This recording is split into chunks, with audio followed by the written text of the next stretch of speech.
it's me. Good news. I got a call from Andy Graham. The guy at head office? No, the head honcho who was so impressed with Hawaiian Crazy Days. He asked me to go on a men's weekend kind of thing with him. It can only mean he wants to talk promotion. Yes, Barbara Graham, please. It's Mr. Graham, her husband. Well, ask her to step out of her meeting, please. Oh, I don't know. A bigger store maybe. Hey, wouldn't that be something, life in the big city? I don't know. Trail? Castle Guard? Yeah, hi Barbara, it's me. Yeah, I just wanted to remind you I'm leaving on my men's weekend retreat today. Well then, I guess I won't see you before I go. Look, we're driving up tonight and then we're starting out for the lake first thing in the morning. Oh, you know, Randall, Robin, and a guy from our Rossman store. Yes, it's the same guy that came up with that bizarre Hawaiian promotion. Hi, Tammy. Bad news, kid. I can't make it this weekend. I know I did. Tammy, believe me, there's nothing in the world I would love more than to do a triathlon with you. I know I did. And I feel terrible about it, but I totally forgot I promised Andy I'd go on this men's sensitivity weekend with him. Mrs. Filbert? Hi there, it's me, Robin. Well, he's a very important client, a top executive at the co-op, and he's really into that shit. Robin Cunningham from the Eco Store? Oh, I'm fine, dear. How are you? Oh, that's a shame. Uh-huh. Listen, the reason I was called... Uh-huh. Yeah, well, what are you going to do? Cats just go wherever they want to, don't they? Listen, the reason I was calling was because I promised I'd sit with you at the recycle bin on Saturday. No, this Saturday. Anyway, I can't make it. This wonderful opportunity has come up. One of the guys from my local men's group is taking us out on a men's sensitivity weekend. Oh, you know, drink a few beers, fish a little. He's bringing a couple of his pals from the city. Oh, you know, men rediscovering their primal natures in the forest. Well, what's Danny up to this weekend? No, the forest, Mrs. Filbert, not the florist. Well, I think you should keep an eye on him. Yes, I remember what Linda said about trust. I know it's not very far, but there's an older guy coming along. All weekend? What are you doing meeting on the weekend? Yes, I know. Bus passes are way too expensive in this city. Listen, Mrs. Filbert, I gotta go. I know. Yeah, a few beers, that's all. Yeah, look, I gotta go. Bye. Well, I guess I won't see you till I get back Sunday night, after your meeting. Bye. All right. Kisses. Good luck this weekend. Bye. Okay, so remember, 10 to 12 this Saturday. Okay, bye. Jeez.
lake, this Zippermouth Lake. You've been there, right? Well, not me personally, but I got real clear directions from my buddy Rick. The fishing is supposed to be fantastic. That's why they call it Zippermouth Lake. Only the 5 guys know about it. You wouldn't want a bunch of people making a trail in there fishing the lake out. No, we wouldn't want to have a trail to follow. Oh, feel good, you know? Woo! The city just beats the masculinity out of a guy. But out here, you can already feel the warrior standing up in you. The wild man creeping back there in the old subconscious. Do you know what I'm thinking? I'm thinking, why don't we start doing some body work? I mean, let's get right into it. Body work? My brother does body work. He's got a shop in Red here. That's not the kind of body work I mean. Hey, anybody want a beer? It's 8:30 in the morning, Stu. Time's a wasted. I'm talking about physically preparing one's body for a spiritual journey. You know, meditation, chi self-massage. Do you know what I'm talking about? Self-massage? Yeah, right. We do it every week. Yeah, who doesn't, eh? In our group, before every meeting. You do it together? No, what Robin's referring to, Stuart, is the Taoist method of physical and mental relaxation, like rubbing your kneecaps a certain way or massaging your neck. Oh. Look, Robin, I wanted to get into a full body work session too, but I think maybe we should wait till we get to the cabin. It's just that the weekend is so short. I mean, you know, meditation might help ease us into this transition we're making as we physically pass from the desensitized world of civilized man to the hypersensitive world of forest man. What? I don't think this is the right moment. Just a quick centering exercise, Andy. Well, if it's okay with everybody else, Randall? Sure, why not? Maybe Forest Man over there will figure out where we are.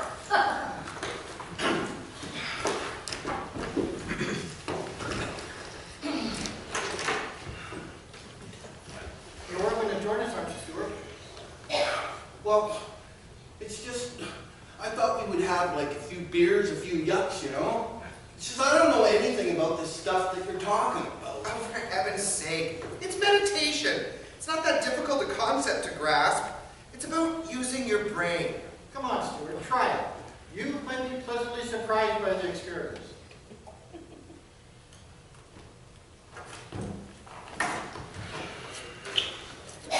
All right, everyone. Eyes closed. Breathe in deeply. And out. Breathe in. And out.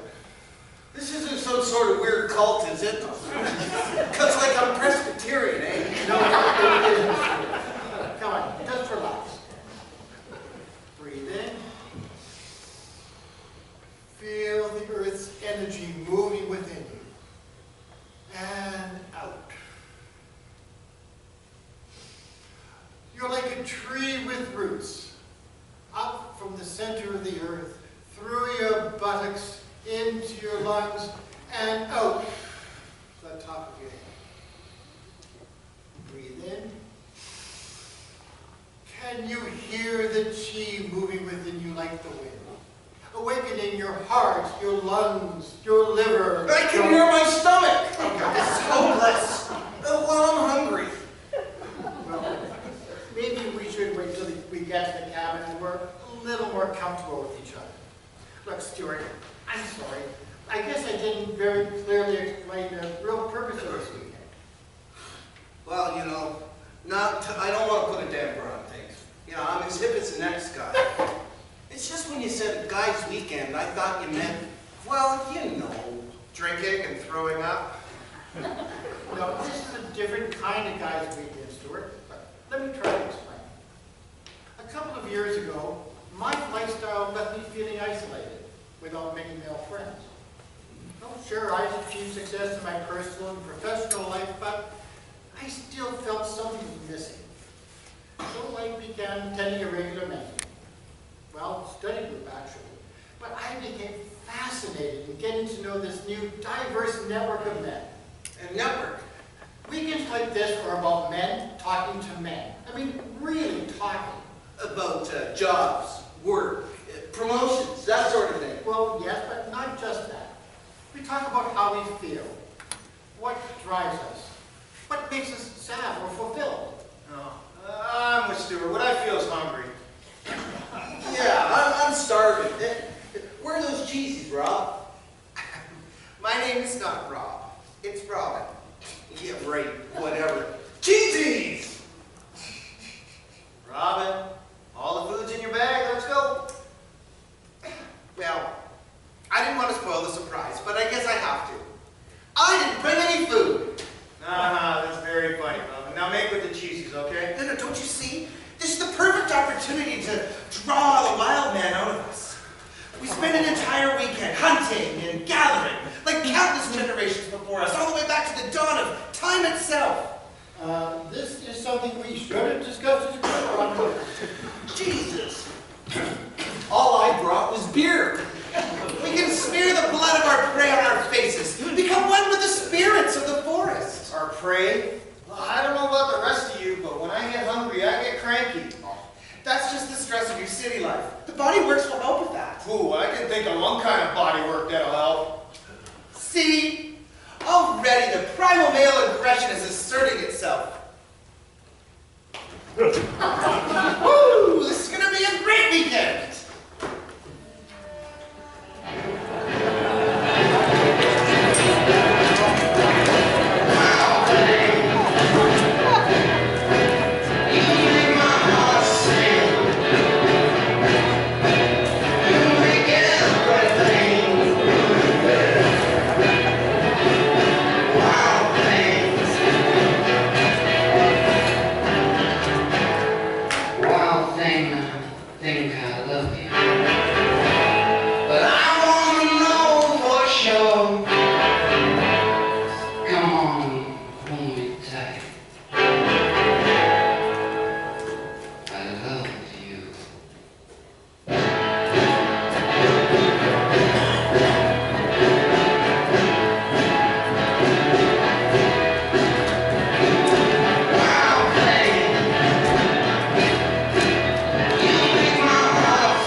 Important client? You didn't want to turn me down. No, it's not like that. You know deep down you wouldn't have lost me as a client.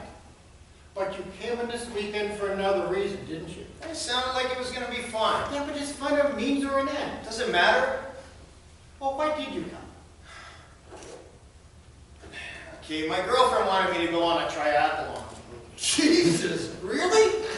You know, she's 22. I mean, every weekend it's something, you know. Ice wall climbing, mountain biking. Shit, a triathlon? All I could think was, great, there's one I won't have to do. I was looking forward to relaxing and healing up. I was hoping for bacon and eggs, steaks fried in butter, baked potatoes and sour cream. What is that? Quest for cholesterol?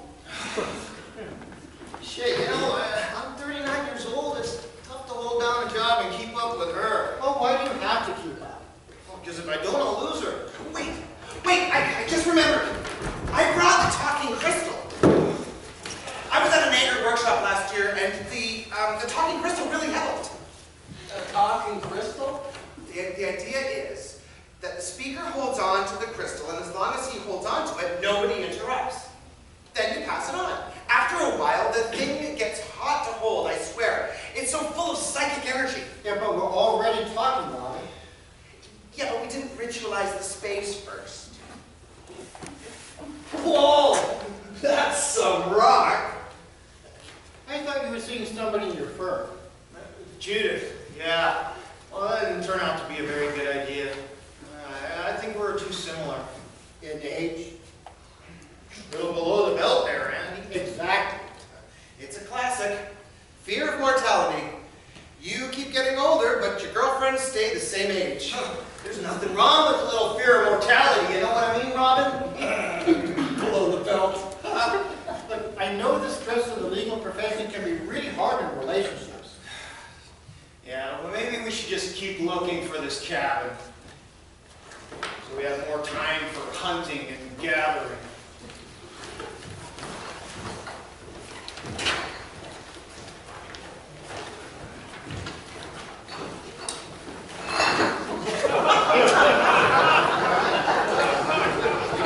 Where'd you find this rock anyway? Burks.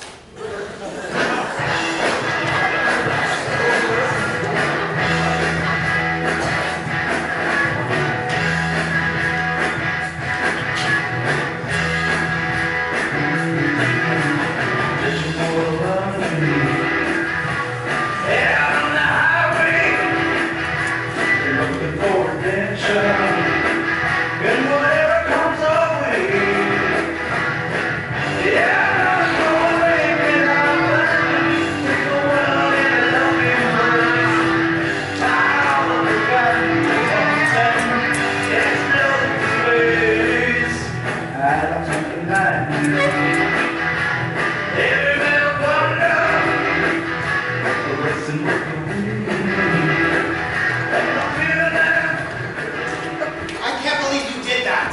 Come on, Robin, he's been saying he's sorry for 2 hours. Can't you just drop it?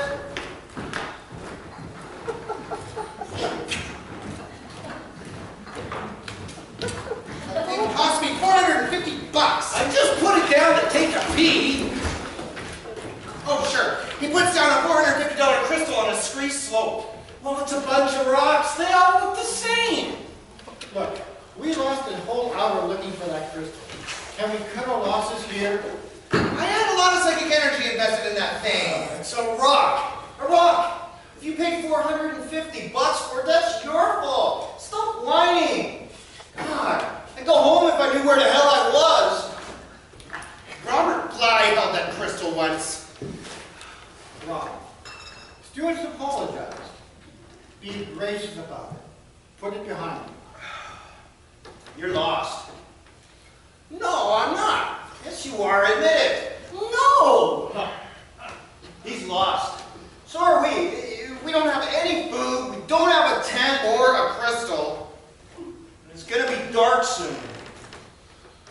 Okay, well, maybe I kind of took us the long way around, but we're not exactly lost. How could we be more exactly lost? In what possible, hypothetical way could we be more thoroughly or precisely lost, in your opinion? He's a lawyer, isn't he? Okay, so maybe we're a little lost. The lake should have been back there. Rick's directions were a little vague. And you didn't feel you could share this with us earlier, when we may have been able to help?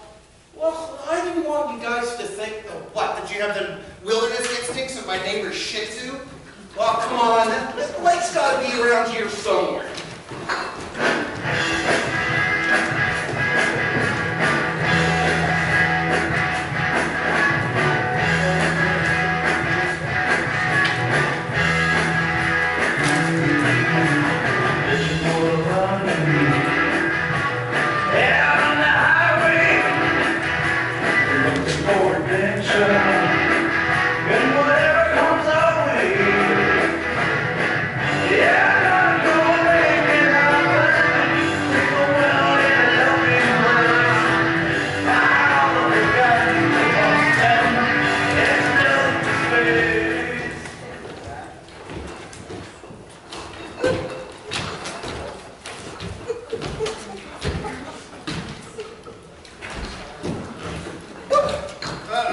I'm telling you, Stuart, it's getting narrower. We just have to make it around his shoulder, and then it's a straight drop down to the valley. Oh, God, don't say it like that. I don't think we should go any further. Look, it's going to be all right. Look, we have to keep going. I've read about things like this. They're called terrain traps. You walk in all right, but then you can't get out. Look, we'll go just a little further and see where it takes us. Well, he's already told us where it takes us. We crawl along this cliff face until we fall off and drop into the valley. Well, we can't stay here. We have to keep going. No, I'm not going any further. You know what I think? What? I think you're scared. Scared? Yeah, scared. Well, I'm not. Oh, really? So what's the problem then? Yeah, Randall, what is it? I just have a thing about heights, that's all. What, you think you're gonna fall off, go splat down there in those rocks? Splat? Look, it's all a matter of perception, Randall. This ledge is what, easily 6 feet wide, maybe more? Oh, for God's sake, Stuart, stop clowning around! Just imagine a 6-foot wide hallway at work.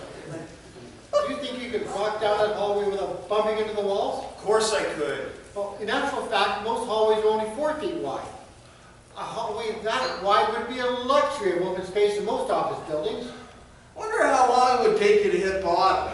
Just imagine you're walking down a wide hallway at work. Right, with a 500-foot drop to my left and a potential rock slide to my right. Jethro Bodine for a guide. Bet you'd be able to write your will on the way down. Look, if you can imagine yourself doing something, you can accomplish it. All you have to do is close your eyes and picture yourself. I'm not closing my eyes. Fear is something that's constructed in your own mind, Randall. It's a perception of danger even when none exists. None exists. What do you call falling 500 feet and being dashed to pieces? And by the same process, fear can be deconstructed. Oh, God, this would just be too ironic. If my father were here, he'd be laughing his head off. Well, you know, nobody's going to fall, Randall. But I am interested in the connection you make between your fear of heights and your father. Yeah. Do you think this is an appropriate topic under the circumstances? Come on, Randall. You'll feel better if you can talk about it. That's right. The ones who aren't scared can help the ones who are. It'd be almost worth it just to... Oh, look, he moved. Maybe this means we're ready to go. How about it, Randall? Okay, let's just take it slowly, all right? Great. We're ready. Finally.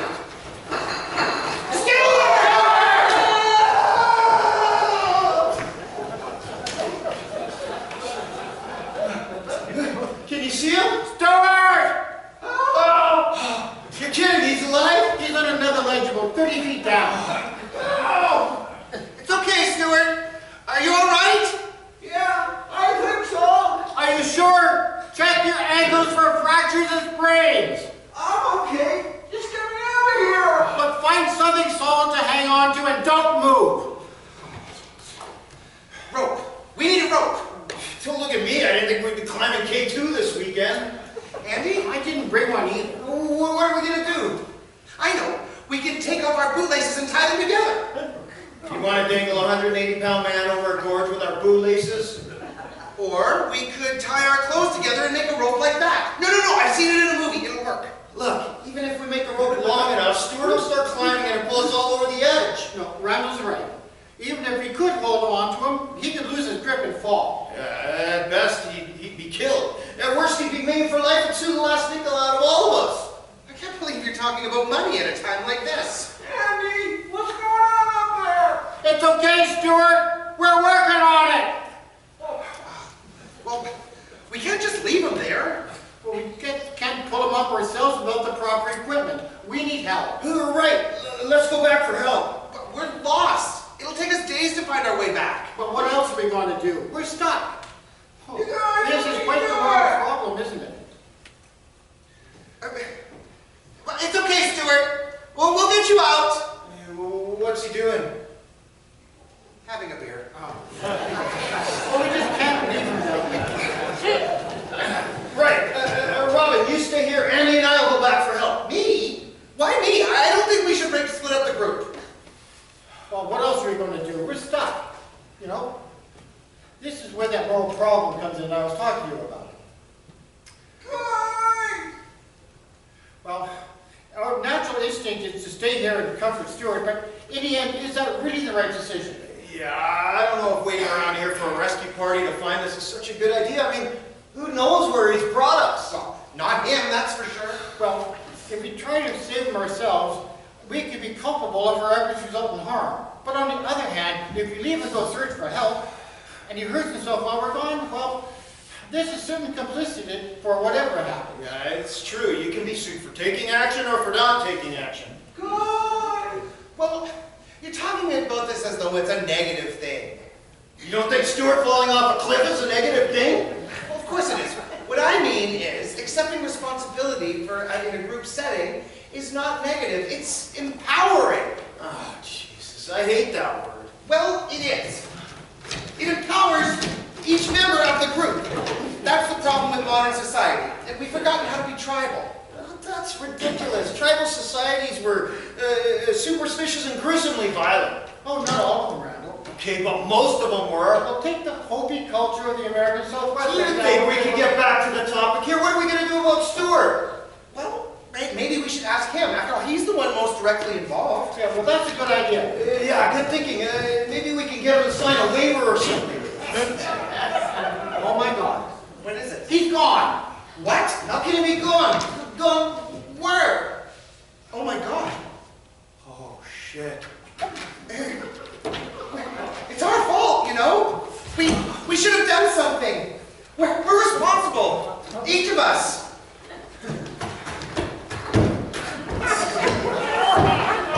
Well, thanks for the help, you guys. Stuart!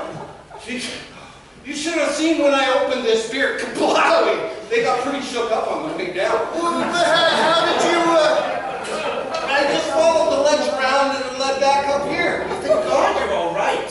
You just walked back up. Yeah, no big deal. No big deal. Well, you could have told us what you were doing, for God's sake. Did it once ever occur to you that we were worried? Yeah, do you have any idea what we were going through up here? I mean, we're all in this together. You could have said something. Well, it's not that easy to get your attention, if you know what I mean. Anyways, I found another way down, Andy. We're all set. And I think I figured out where the lake is. We're in the wrong valley, that's all. I'll have you tucked into that cabin in an hour. Guaranteed. The wrong valley. We should have tried that bootlace thing.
typical modern man.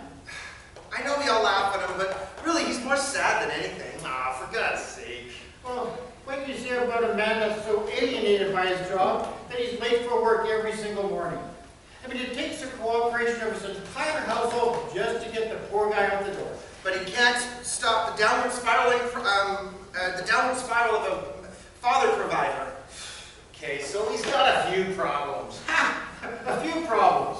Now, this guy is a total study in powerlessness. A man whose unconscious needs are at war with the life he's trying to live. And this is somebody who feels stalled and undervalued at his job, and that's why he's always angling for a raise or promotion. And maybe he just wants to get ahead. Yeah, but he always fails. I mean, this must be really hard on him. I mean, how can he share this kind of emotion when he gets home? No, he can't. Which brings us to his home life. Oh, what's wrong with his home life? I mean, he's got a decent house, a couple of kids, a dog. And a sleeping disorder and an eating disorder. Ah, please. Okay, but this is a man who spends all his time at home asleep on the couch facing the wall. And all night, he's in the kitchen devouring everything in the refrigerator. Does that sound normal to you? Look at the women in his life. Pretty, pert, and so objectified. There's no way he could develop a real relationship with any of them. Just look at their names. Blondie, Cookie, Tootsie. Okay, I admit it. Dagwood Bumstead is a typical 90s man. Oh! Where the hell is Stewart? Stewart! You know, Dagwood Bumstead is a man who could really benefit from the men's movement, and so could you. Oh, I don't join movements, revolutions, or book of the month clubs. Well, how else can men get together and deal with issues like these? Men need meaningful dialogue in their lives. Well, what makes you think that the men's movement's cornered the market on meaningful dialogue? It is possible that the typical male is not totally screwed up, you know? There are intelligent men out there who can carry on a reasonable conversation without a crystal. He's going back up against the wall! He's got it, the crowd goes crazy! So what are you guys talking about? Nothing. We're talking about a comic strip, Stuart. Oh yeah? Which one? Dagwood. Dagwood? Geez, it's kind of 50s, isn't it? I like Garfield. I got Garfield anthology for Christmas. Do you see the one where he puts the dog in the waffle iron? Stuart, Yeah. what do you talk about when you get together with your friends? Your male friends, I mean. I don't get you. When you have a conversation, what do you talk about? Well, the sports. What else?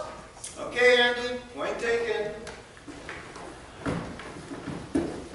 Hey, did you guys see that Jays game Saturday? The bullpen was awesome. 6 Ks in the last 3 innings.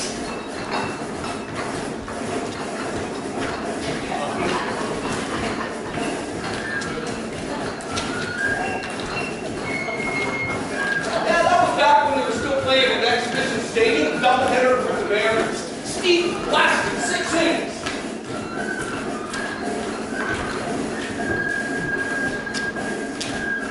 Yeah, I was at that game with Dave Winfield. That's Two World Series in a row, man. I got the 93 series on tape, game 6. I pulled out the parties and stuff.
trainer.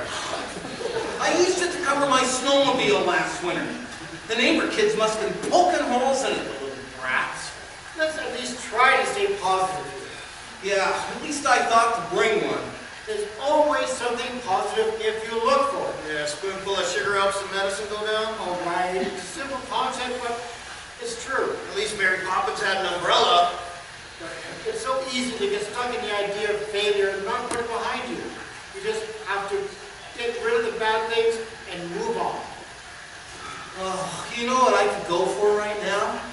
One of those sub sandwiches we got in the Deli Delight section at the store.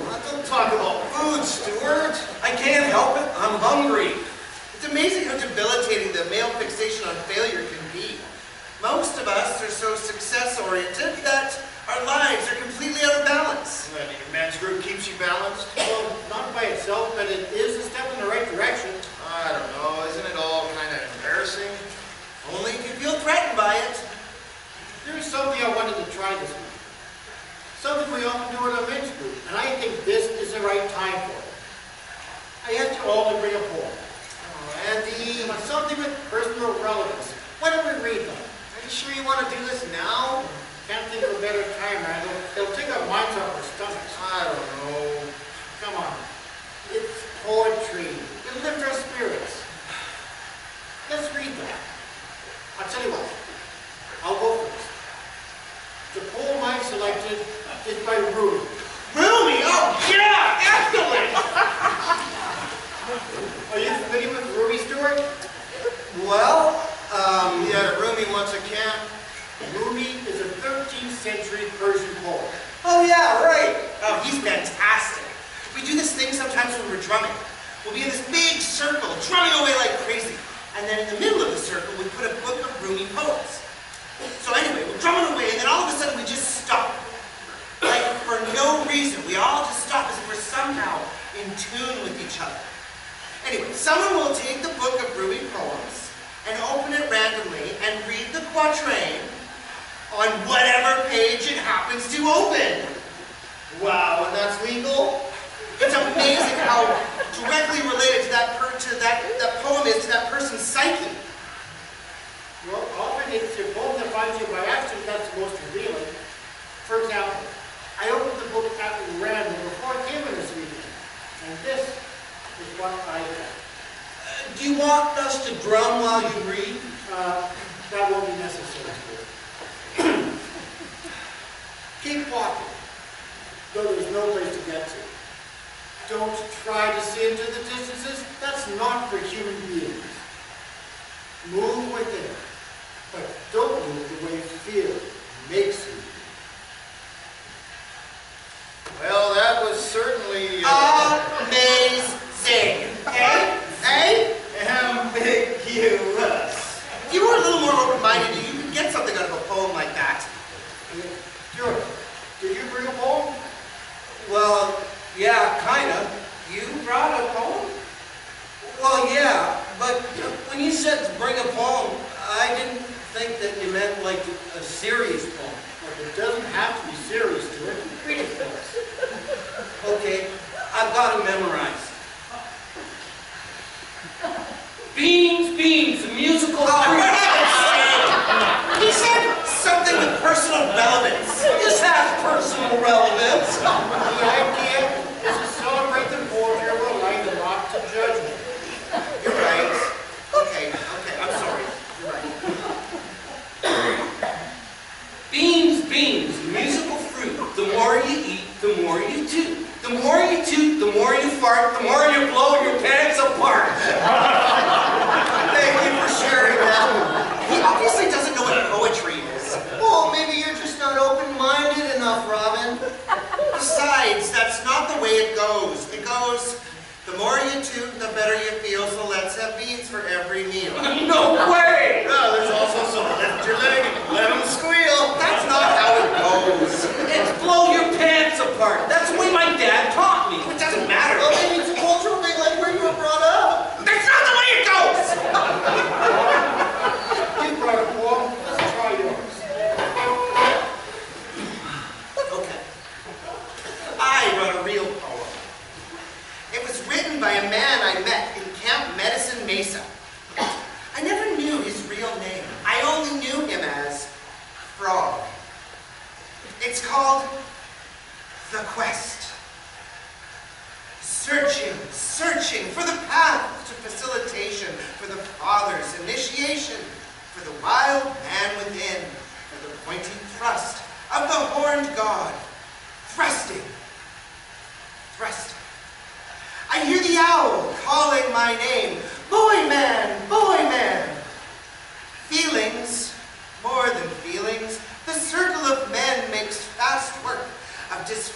emotional codependency, but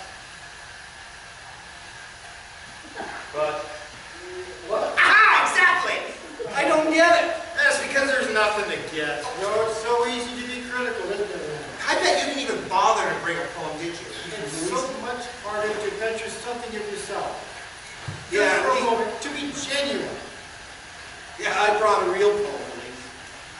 Well, as a matter of fact, I did bring a poem. When Father was away on business, when lightning strikes, when legends die, when the wind blows, when things were rotten, when time ran out, when wolves cried, when women had tails, when women lost their tails, when worlds collide, when your lover leaves. When's your birthday? Where are the children? Where eagles dare, where the boys are. Where the boys are, where the buffalo roam, where the green ants dream, where the red fern grows, where the river runs black. Where's Papa? Well, I have to say, I'm impressed. You surprised me, Randall. You really do. Yeah? That was an amazingly insightful poem, Randall. Where on earth did you find it? I think I know that poem. It deals with so many of the things we talk about in our men's group. I was really moved. I was. Oh, I'm sure I've heard it somewhere before. Oh, I'm sure of it. Who is it? Who is it? I'd like a copy of that poem. Bly? Snyder? It's kind of obscure. Creeley? Movies! They're all movies. Where Eagles Dare, Clint Eastwood, Richard Burton. Where the boys are, Yvette Mimieux and Connie Francis.